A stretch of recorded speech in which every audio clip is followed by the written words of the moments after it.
everybody. Welcome to another episode of Mind Matters, Navigating Hit Injuries and Concussions. My name is Kylie Como. I'm the legal nurse consultant with Shane Smith Law. Today we're joined again by Dr. Bashuk. Dr. Bashuk, it's wonderful to see you again. It's great to be here. Thank you. So I think something else you got me thinking about, you were talking about the myths earlier. I think another myth might be the force required to sustain a concussion. Most people, I think it's, a big punch to the face by a boxer, a big football hit by a linebacker, or a massive high-speed car crash. Is that true? One thing about a concussion, everything that I described is not visible. So it's a functional abnormality. It's not a structural abnormality. So all these chemical changes that occur, and you can't see that on any type of scan. And that causes actually a problem. And the depression, this ATP drop that occurs for 3 to 6 weeks, a person's symptoms may actually improve in 7 to 10 days, but their energy deficit has still not corrected itself. And so that's why a person may potentially try to go back too soon. And if you think about it, if you have a fracture of your arm and you put a cast on it, there's a lot of pain those first few days, but the pain improves. But you can't go back and play the sport with a broken arm. You have to wait until it heals completely. And that's kind of what we're saying here is with concussion, you need to wait until it heals, because if it doesn't heal, then that can lead to something called second impact syndrome, where if you go and you have another concussion and there's another 20% drop in ATP, that can result in permanent and severe brain damage. So, with a fracture, you can see it. They put a cast on. Everybody knows what's going on. But with a concussion, it's invisible. And that can be very frustrating for patients because I don't feel right. Something's wrong. But nothing's showing up on my CAT scan or MRI. So we have to say, well, your CAT scan and MRI aren't going to show anything. We need to think about it in terms of G-forces. And so that's the gravitational force. And as you and I are sitting on Earth, standing or sitting, there's a G-force of 1 on our body and the Earth. To have a concussion, the G-force needs to be between 70 and 120, okay, with 90, 95, 96 being average. And so to put that in context, a motor vehicle accident at 30 miles per hour where the airbags deploy, that's 60 Gs. If an Olympic boxer were to hit you with a jab, that's going to be about 56 Gs.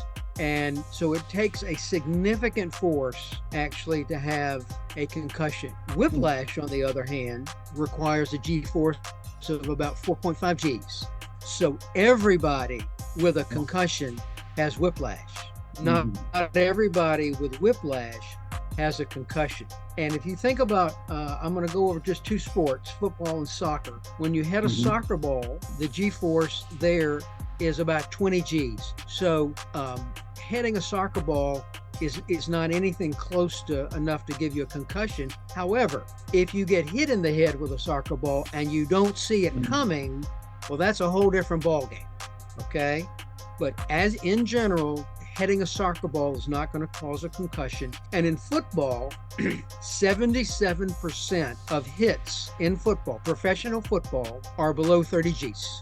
Only about 0.02% of hits in football are above 70 Gs. So that's why you don't see a concussion on every play. You do see a lot of concussions in football because every single play, there's 11 guys more likely than not that are hitting each other, or I guess 22 guys. Okay. So there's a lot of hits in football. Fortunately, most of them are not enough to cause a concussion. Good to know. I think we might have had some of our listeners a little scared there for a second, but that's good to differentiate. There is one thing, in talking a lot, especially when we're talking about sports or whatnot, you start to think about men's sports versus and women's sports. Is there a difference in how a male and a female, take on a concussion or process that? So there are a lot more men who play sports.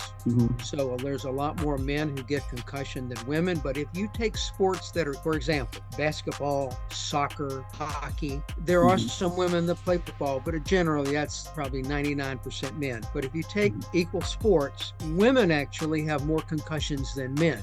Now, there's several possible reasons. We don't really know for sure what the reasons are, but one reason is men's necks tend to be bigger than women. And what that allows is, because a man's neck is generally bigger, there's going to be less movement when the traumatic event occurs. Women tend to have more flexibility in their neck than men, but with that flexibility comes more acceleration, deceleration, and the greater likelihood of a concussion. It could be related to estrogen and progesterone, female hormones. There's some studies that certainly suggest that. And then there's one other reason why. Okay? And I think, quite frankly, I think this reason is probably significant, although I can't prove it. And that is simple, that women tend to tell the truth more. Okay. So yeah, I think it has to do with neck size. It may be hormonal, but I think women are more likely to actually tell the truth. There was a podcast on, I forget exactly what it was, but it had two professional football players talking about how they covered each other's back. And so what would happen is one of them got hit pretty hard.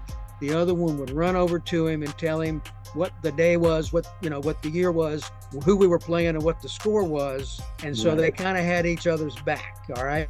Well, they're good buddies, but I don't think that's really a good idea. Telling the truth is pretty important. Yeah, agree. That's a funny anecdote. I think, I would agree with you there. I'm sure there's some correlative evidence out there somewhere that playing the tough guy is not necessarily a good thing, and especially in the case of potential concussion. So being honest is 100% on the nose for sure.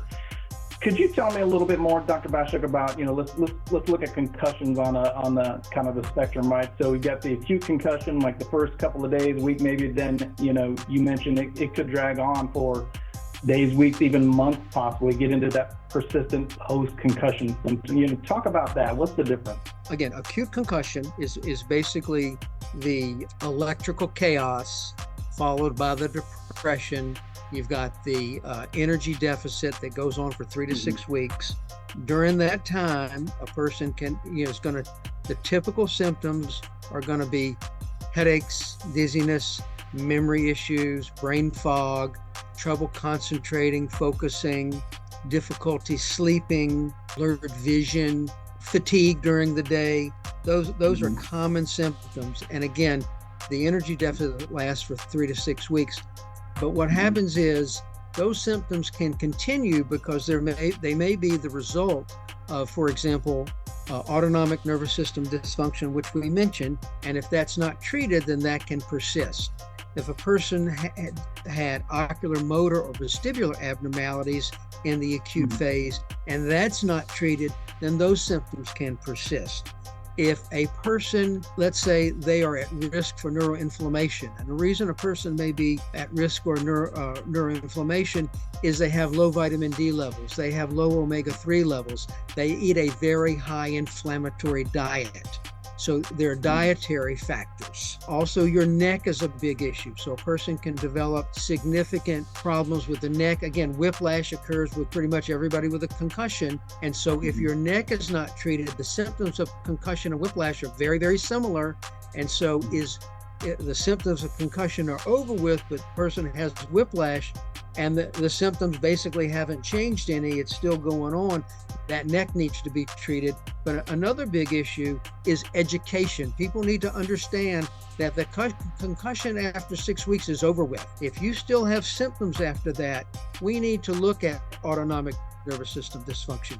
We need to look at ocular vestibular abnormalities. We need to look at dietary and hormonal factors. We need to look at the neck. We need to provide some additional education. So all of those factors are really important in taking care of somebody whose symptoms have persisted for over a month.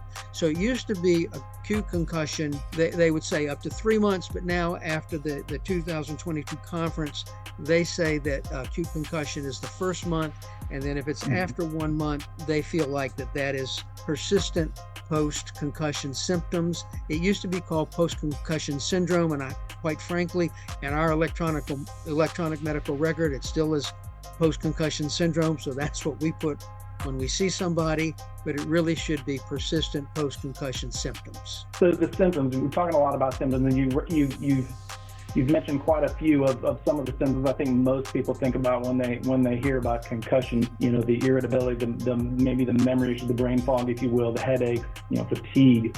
Are those specific to concussion, would you say, or how would you drill down on that? All of the symptoms of concussion are very non-specific. You can see the same symptoms in concussion as in whiplash. You can see most of the symptoms in concussion people who've got a bad migraine headache. You can see the symptoms if somebody had a very poor night's sleep. So again, if somebody has PTSD, if somebody has a lot of anxiety and depression.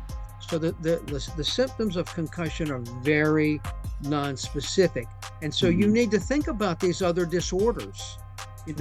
Are these symptoms from the concussion or something else that could be going on as well? That person could be significantly depressed. If you're not sleeping well as a result of the concussion and the pain, that's just going to exacerbate things. So that's why treatment of concussion needs to be multifaceted. You need to look at all of the aspects of it. And I mentioned this earlier. I like to use, there's a concussion phenotype. And what we mean by phenotype is this person comes in, he gives the story, there was a traumatic event, he's got a biomechanical plausible mechanism of injury, he's got these symptoms, but you also need to be concerned that other etiologies could be contributing to it, and so everything needs to be evaluated in the phenotype. So the person comes in and their complaint is headache and anxiety. Okay, well, that's their phenotype. The next guy comes in and it's memory loss and insomnia. The next person comes in, their phenotype is headaches, dizziness, nausea, irritability, and insomnia. So everybody has a different phenotype, and each of those complaints basically need to be addressed. Yeah, it sounds like it gets very complicated, almost like a concussion has its own fingerprint. It's got so many different factors of variability that can be involved with, right? So to say it like that, I think using the fingerprint analogy is really helpful. And so the person who's having headaches and dizziness, we may not need to do a lot of cognitive tests on that person because they're not having any memory issues. But 90% of people with concussion do have headaches. The vast majority of them are migraine-like. These medications for the headaches, they're called CGRP medicines or anti-CGRP medicines, and they're used for migraine.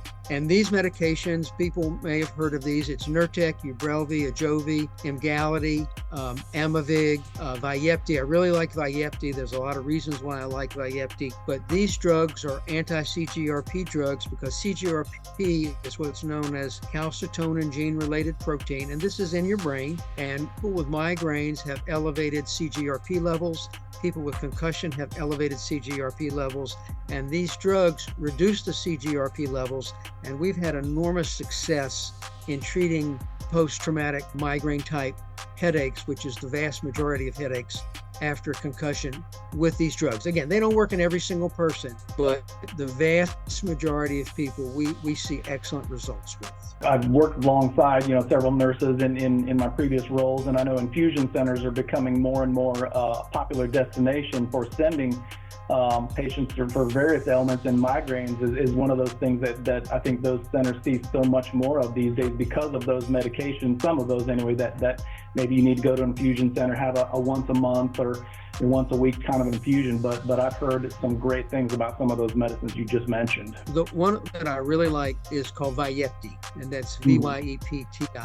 Vyepti is a anti-CGRP medicine, and it's given IV. And we do it in our office actually, and it helps. Not only it's actually approved for chronic headaches, okay, but there are studies that show it's beneficial for acute headaches.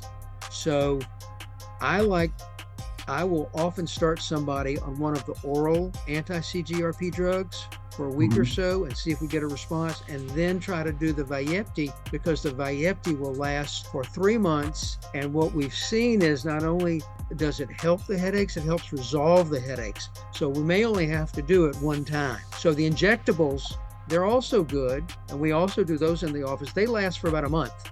But the IV Vyepti, what I really would like actually is I'd like to see people get it in the emergency room, okay?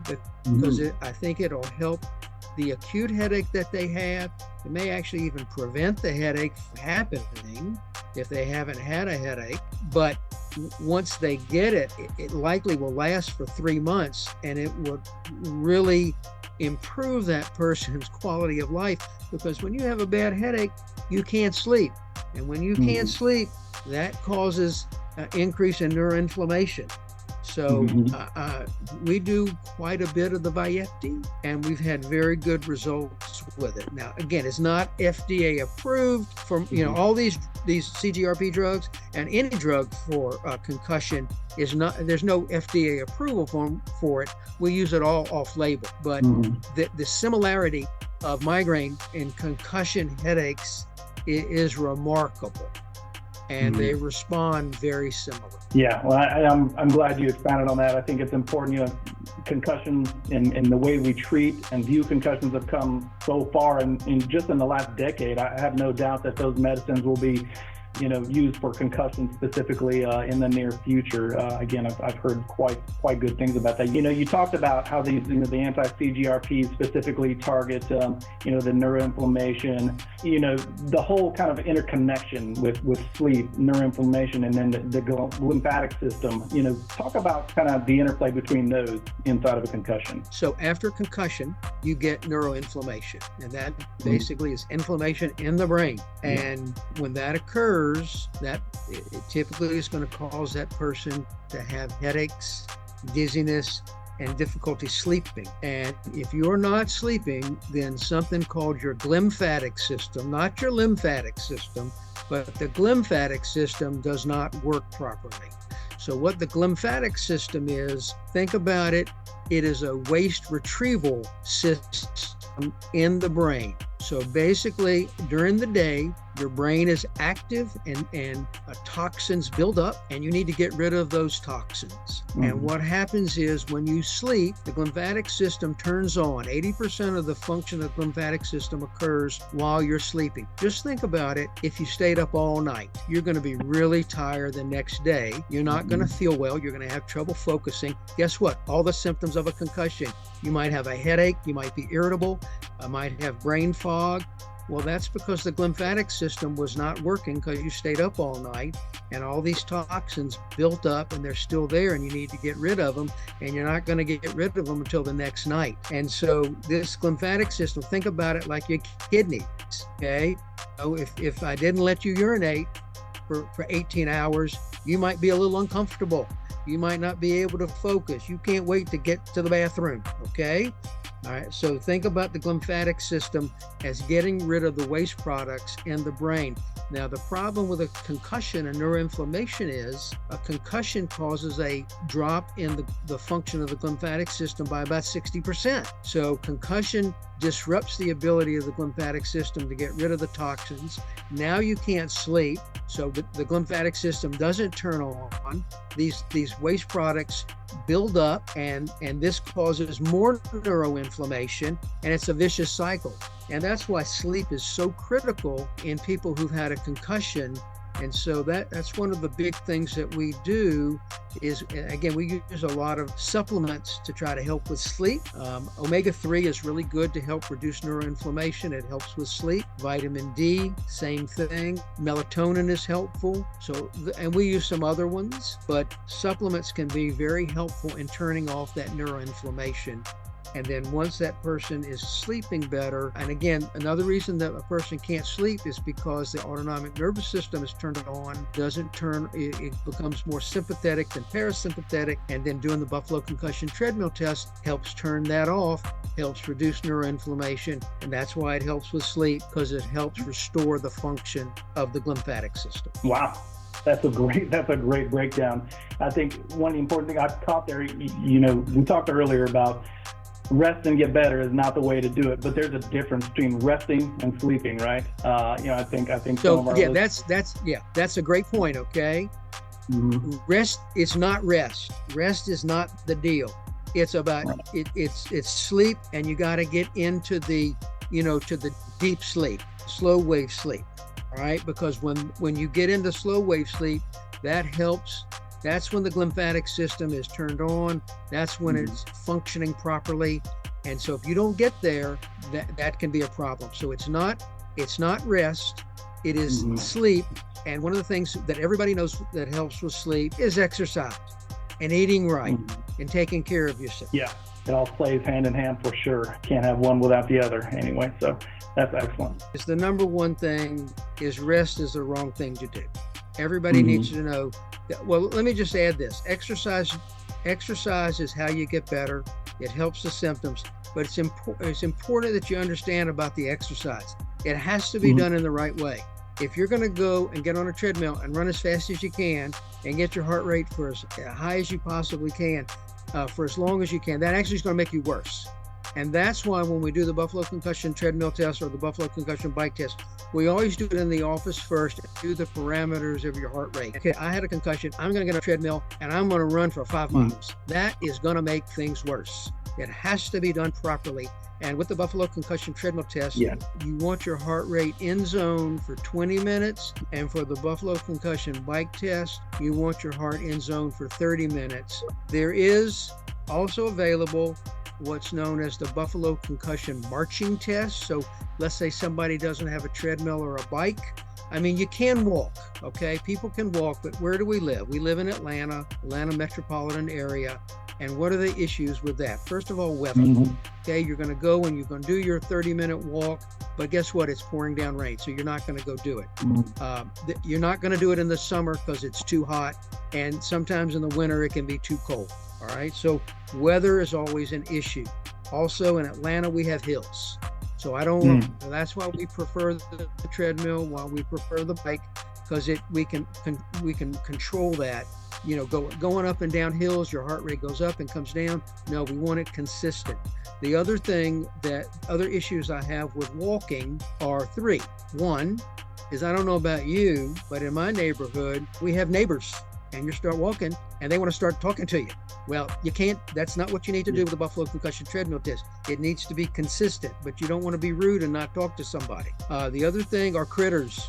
You know, when there are dogs running after you, and somebody who's driving on the road who wants to run you off the sidewalk. So I worry about critters, neighbors, and vehicles as well.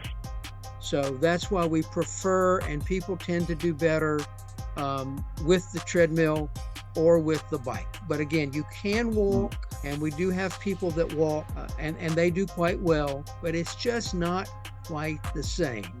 And again, the other thing I'm gonna say is, you know, it's better with a stationary bike than it is a regular bike, because again, you can fall off the bike.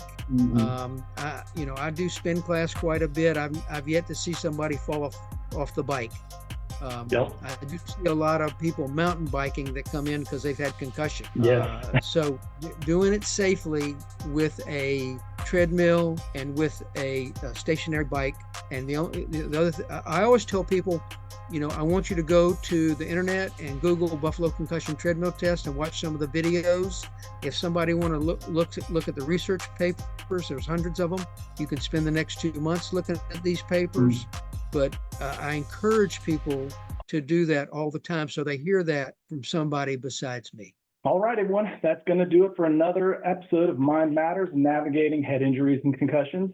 Thank you, Dr. Bashuk, once again for sharing your knowledge and your passion for taking care of folks with concussions with us today.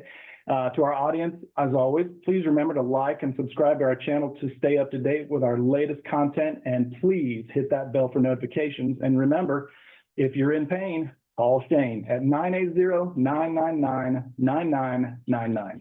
In pain, so I call Shane. 980-999-9999. In pain, call Shane.